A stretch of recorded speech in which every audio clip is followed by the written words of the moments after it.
ಬೆಳಗಾವಿಯಲ್ಲಿ ಘಟಾನುಘಟಿಗಳಿಗೆ ಮತ ವಿಭಜನೆಯಾಗುವಂತಹ ಭೀತಿ ಉದ್ಭವ ಆಗ್ತಾ ಇದೆ. ಕಾರಣ ನೀಡ್ತಾ ಹೋಗ್ತೀವಿ.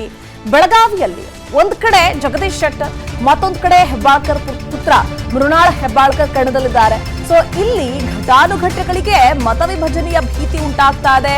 ಬಿಜೆಪಿ ಕಾಂಗ್ರೆಸ್ ಎರಡೂ ಪಕ್ಷಕ್ಕೂ ಕೂಡ ವೋಟ್ ಡಿವೈಡ್ ಆಗತ್ತೆ ಅನ್ನೋ ಟೆನ್ಷನ್ನೇ ಹೆಚ್ಚಾಗಿದೆ. ಪಂಚಮಸಾಲಿ ಹಾಗೂ ಮರಾಠ ಮತಗಳ ವಿಭಜನೆ ಆಗೋ ಸಾಧ್ಯತೆ. ಎಂಎಎಸ್ ಏನಾದ್ರೂ ಸ್ಪರ್ಧಿಸಿದ್ರೆ ಸಾಂಪ್ರದಾಯಿಕ ಮರಾಠ ಮತಗಳು ಶಿಫ್ಟ್ ಆಗುತ್ತೆ ಅನ್ನೋ ಆತಂಕ ಹೆಬ್ಬಾಳ್ಕರ್ಗೆ. ಇನ್ನು ಮಹಾಂತೇಶ ವಕ್ಕುಂದ ಅವರು ನಿಂತ್ರೆ ಪಂಚಮಸಾಲಿ ವೋಟ್ ಡಿವೈಡ್ ಆಗತ್ತೆ ಅನ್ನೋದು ಶೆಟ್ಟರ್ಗೆ.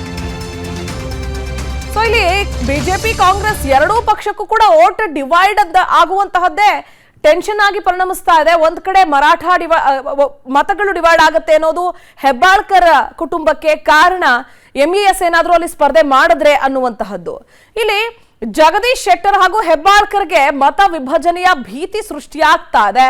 ಸೊ ಒಟ್ಟಾರೆ ಇಲ್ಲಿ ಕಾಂಗ್ರೆಸ್ ಆಗಿರಬಹುದು, ಬಿಜೆಪಿ ಆಗಿರಬಹುದು, ಎರಡೂ ಪಕ್ಷದ ಘಟಾನುಘಟಿ ನಾಯಕರು ಯಾರೆಲ್ಲ ಕಣದಲ್ಲಿದ್ದಾರಲ್ಲ, ಸೊ ಅವರಿಗೆ ಮತ ವಿಭಜನೆ ಆಗುತ್ತೆ ಎನ್ನುವಂತಹದ್ದು ಇಲ್ಲಿ ಬಹಳ ದೊಡ್ಡ ತಲೆನೋವಾಗಿ ಪರಿಣಮಿಸ್ತಾ ಇದೆ. ಇನ್ನು ಬಿಜೆಪಿಯಿಂದ ಜಗದೀಶ್ ಶೆಟ್ಟರ್ ಕಣದಲ್ಲಿದ್ದಾರೆ, ಮತ್ತೊಂದು ಕಡೆ ಕಾಂಗ್ರೆಸ್ನಿಂದ ಮೃಣಾಲ್ ಹೆಬ್ಬಾಳ್ಕರ್ ಕಣದಲ್ಲಿದ್ದಾರೆ. ಇಬ್ಬರಿಗೂ ಕೂಡ ಮತ ವಿಭಜನೆ ಆಗುವಂತಹದ್ದೇ ಟೆನ್ಷನ್ ಶುರುವಾಗಿದೆ. ಸೊ ಲಿಂಗಾಯತ ಸಮುದಾಯದ ಪ್ರಬಲ ನಾಯಕ ಮಹಾಂತೇಶ್ ಅವರು, ಬಿಜೆಪಿ ನಗರ ಘಟಕದ ಜಿಲ್ಲಾ ಉಪಾಧ್ಯಕ್ಷ ಮಹಾಂತೇಶ್ ವಕ್ಕುಂದ ಅವರು ಶೀಘ್ರವೇ ಸಭೆ ನಡೆಸಿ ತಮ್ಮ ನಿರ್ಧಾರ ತಿಳಿಸ್ತೀನಿ ಎಂದಿದ್ದಾರೆ. ಅವರು ಕೂಡ ಅಲ್ಲಿಯ ಒಂದು ಬಿಜೆಪಿ ಟಿಕೆಟ್ ಆಕಾಂಕ್ಷಿ ಆಗಿದ್ರು, ಆದ್ರೆ ಅವರಿಗೆ ಟಿಕೆಟ್ ಮಿಸ್ ಆಯಿತು. ಸೊ ಸಭೆ ನಡೆಸಿ ಮಹಾರಾಷ್ಟ್ರ ಏಕೀಕರಣ ಸಮಿತಿ ಸ್ಪರ್ಧೆಗೆ ತಯಾರಿ ನಡೆಸ್ತೀವಿ ಅಂತ. ಇಬ್ಬರ ಸ್ಪರ್ಧೆಯಿಂದ ರಾಷ್ಟ್ರೀಯ ಪಕ್ಷಗಳ ಅಭ್ಯರ್ಥಿಗಳಿಗೆ ಶಾಕ್ ಉಂಟಾಗ್ತಾ ಇದೆ. ಒಟ್ಟಾರೆ ಬೆಳಗಾವಿಯ ರಾಜಕಾರಣದ ಕುರಿತಂತೆ ಇನ್ನಷ್ಟು ಡೀಟೇಲ್ಸ್ ಅನ್ನು ನೀಡೋದಕ್ಕೆ ನಮ್ಮ ಬೆಳಗಾವಿಯ ಪ್ರತಿನಿಧಿ ಮಂಜುನಾಥ್ ಹೊಡೆದೆ ನೇರ ಸಂಪರ್ಕದಲ್ಲಿ ಜಾಯ್ನ್ ಆಗ್ತಾ ಇದ್ದಾರೆ. ಮಂಜುನಾಥ್, ಒಂದು ಕಡೆ ಎರಡು ಪ್ರಬಲ ಸಮುದಾಯಗಳು ಹಾಗೆ ಪ್ರಬಲ ಘಟಾನುಘಟಿ ನಾಯಕರ ಒಂದು ಮನೆತನದ ಸ್ಪರ್ಧೆ ಆಗ್ತಾ ಇದೆ ಇಲ್ಲಿ. ಸೊ ಯಾವ ರೀತಿಯಾದಂತಹ ಟಫ್ ಫೈಟ್ ಕೊಡಬಹುದು ಅಂತ ಮಹಾಂತೇಶ್ ಅವರ ಮುಂದಿನ ನಡೆ ಏನಾಗುತ್ತೆ? ಮತ್ತೊಂದು ಕಡೆ ಎಂಇಎಸ್ ಸ್ಪರ್ಧಿಸಿದ್ರೆ ಎಷ್ಟರ ಮಟ್ಟಿಗೆ ಆತಂಕ ಎರಡೂ ಪಕ್ಷಗಳ ಅಭ್ಯರ್ಥಿಗಳಿಗೆ ಆ ಕ್ಷೇತ್ರದಲ್ಲಿ? ಪ್ರತಿಭಾ, ಈಗ ಬೆಳಗಾವಿಯಲ್ಲಿ ರಾಷ್ಟ್ರೀಯ ಪಕ್ಷಿಗಳಿಗೆ ಏನಂತಂದ್ರೆ ಸ್ಥಳೀಯರ ಅಂದ್ರೆ ಭೀತಿ ಕಾಡ್ತಾ ಇದೆ. ಅಂದ್ರೆ ಸ್ಥಳೀಯ ಮತಗಳು ಕೈತಪ್ಪಿ ಹೋಗುವಂತಹ ಭೀತಿ ಕಾಡ್ತಾ ಇದೆ. ಸೊ ಯಾಕೆ ಅಂತಂದ್ರೆ ಎಂಇಎಸ್ ಕೂಡ ಬೆಳಗಾವಿಯಲ್ಲಿ ಪ್ರಬಲವಾಗಿದೆ. ಯಾಕೆ ಅಂತಂದ್ರೆ ಕಳೆದ ಉಪಚುನಾವಣೆಯಲ್ಲಿ 1,17,000 ಹೆಚ್ಚು ಮತಗಳನ್ನ ಎಂಇಎಸ್ ಪಡೆದುಕೊಂಡಿತ್ತು. ಸೊ ಕಂಟೆಸ್ಟ್ ಮಾಡಿ ಚುನಾವಣೆಯಲ್ಲಿ. ಸೊ ಅದಾದ ಬಳಿಕ ಈಗ ಮಹಾಂತೇಶ್ ವಕ್ಕುಂದ್ ಅವರು ಬಿಜೆಪಿಯ ಬೆಳಗಾವಿ ಲೋಕಸಭಾ ಟಿಕೆಟ್ ಆಕಾಂಕ್ಷಿಯಾಗಿದ್ರು. ಸೊ ಅವರಿಗೆ ಟಿಕೆಟ್ ಸಿಗಲಿಲ್ಲ. ಅದರ ಬದಲಾಗಿ ಜಗದೀಶ್ ಶೆಟ್ಟರ್ ಪಕ್ಷ ಮಣೆ ಹಾಕ್ತು. ಸೊ ಈಗ ಮಹಾಂತೇಶ್ ವಕ್ಕುಂದ್ ಅವರು ತಮ್ಮ ಬೆಂಬಲಿಗರೊಂದಿಗೆ ಸಭೆ ಮಾಡ್ತೀನಿ, ಸಭೆ ಮಾಡಿದ ನಂತರ ನಾನು ನನ್ನ ನಿರ್ಧಾರ ತಿಳಿಸ್ತೀನಿ ಅಂತ ಹೇಳಿ ಈಗಾಗಲೇ ಹೇಳಿರುವಂತದ್ದು.